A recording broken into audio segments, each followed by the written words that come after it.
ఆ లోపల కూడా మీరు చూడండి, మీకు విపరీతంగా వచ్చిందనమాట. అంతా గ్రోత్ పెట్టే. నిమ్మకాయలు కూడా బాగా కాసాయి. ఈ మధ్య వేసాం గ్రోత్ పెట్టు. ఇంకో ప్రాబ్లం ఏమొచ్చిందో తెలుసా సార్, కలువలు పొంటంతో ఇది కూడా పెరుగుతూ ఉంది. అవును. ఇప్పుడు మీరు ఈ తీగ ఉందో చూసారా, ఈ నెమ్మదిగా తీగను కట్ చేయించేయండి, లేకపోతే ఇదంతా కవర్ అయిపోతుందండి. Okay okay. ఇక్కడ పచ్చిదనం ఎంత ఉందో చూడాలండి. ఇక్కడ వచ్చింది సార్, ఇక్కడ వచ్చింది ఉందా, ఇది బతికిపోతుందండి. వచ్చింది 90% ఛాన్స్ ఉందండి బతకటానికి.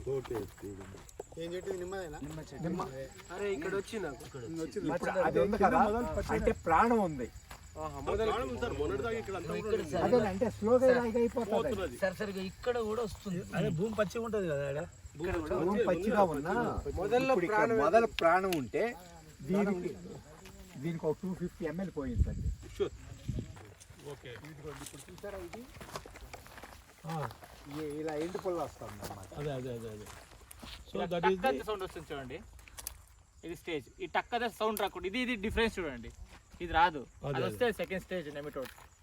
సో ఇప్పుడు మీరు రైట్ టైంలోనే మనం చూసినట్టుంది అయితే.